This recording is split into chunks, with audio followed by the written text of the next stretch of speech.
Hello and good day, everyone. I would like to talk about something very important with respect to commentary solutions for Power BI available in the market today. Now, take this example where I have a matrix and I have a few slices or filters on the left of my report. Now, based on the selection in these filters, the values and data listed by the matrix is going to change.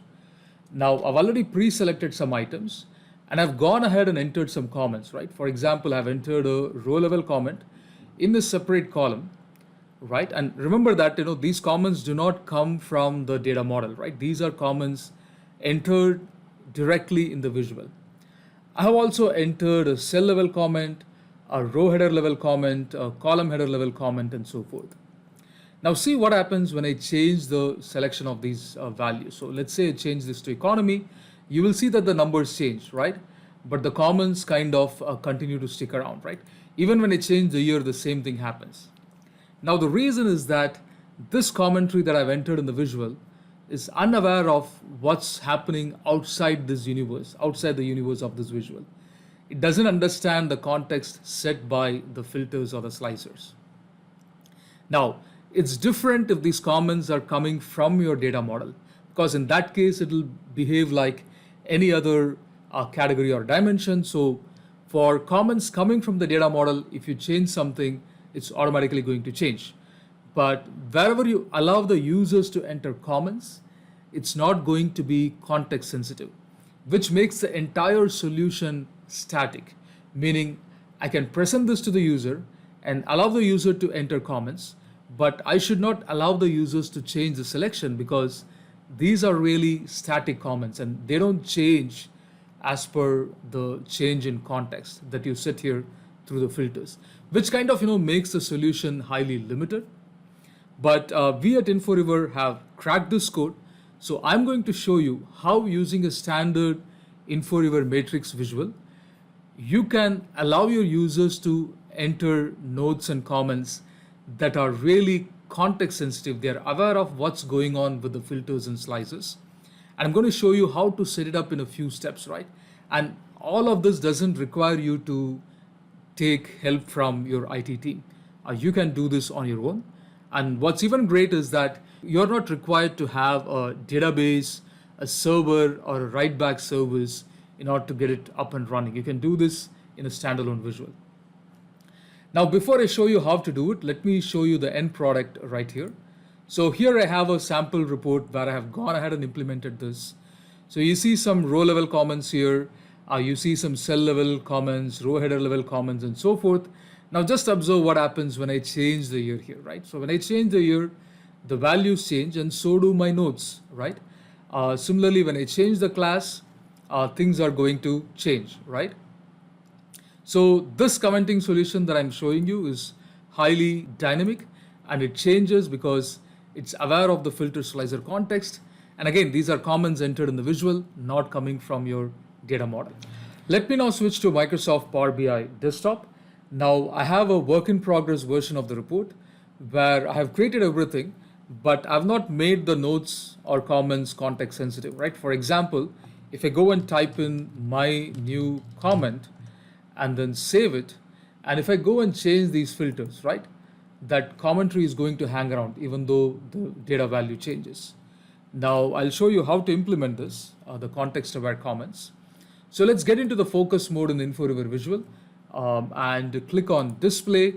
I go to the miscellaneous tab and scroll all the way down and you will see something called filter/slicer context, which is currently set to none. Now what we need to do is we need to create a DAX measure that always passes on the context to Inforiver visual, right? But Inforiver auto generates the DAX for you depending on what context you would like to track. For example, if I click on I, it's going to ask me which categories do I want this visual to track. These are basically the filters that we use in the report, right? And I know that we're using 3 filters in this report. First one is year, which comes from the table Contoso time. And sorry about that. The second category is class, that comes from Contoso sales. And the third one is country, which again comes from Contoso-sales, right? So all I need to do now is go ahead and click on generate DAX, and it's going to generate the DAX script for me. And using this DAX script, I have to now go and create a measure here. So let me just close it. In fact, I've already created the measure for you under the name filter context. In fact, it's the same script. So once you create this DAX measure, we need to go back and assign this DAX measure to the visual. So, and this is the way by which the visual can know what has been set in these three visuals or slices. So let me scroll down and you will see this field called others OM. I need to drag and drop this field called filter context, which we just created using the DAX measure, using the DAX script. Now it adds it as a separate column, but don't worry about it right now. Go to focus mode again, click on display and go to miscellaneous, come down. And now when you click on the drop down, you will see this new field pop up, right? Just go ahead and select that and this extra field shown in the visual will disappear, right? So now close it and then come back to the main report. Now I can enter a new comment, right? Let me enter it here, right? My new context aware comment, and then I go and click it. And now when I change this selection, see what happens, right? Inforiver understands that that comment that I just entered is only for this context or combination of year, class, and country, right? And I can also go and create cell level comments, row header level comments, etc. And it's going to behave the exact same way. Now, just in a few minutes, you are able to create slicer and filter aware comments in Microsoft Power BI without using any database, server, or writeback service. And if you're asking me, which Inforiver edition should I use? Inforiver, as most of you know, comes in two editions. The standalone matrix edition, which I just used to create context-aware comments. This is where you don't need a server or service, and it's completely Power BI certified. And to implement context-aware commenting, you need to use the notes feature. The only thing is the visual does not write back data because the comments are stored in the PBX file. Now, Inforiver Enterprise, on the other hand, we recommend that you use the commenting feature so that you get the ability to write back. Now, finally, if you have any questions, go and visit our blog on the same topic, Comments with Filter Slicer, Context Awareness in Power BI.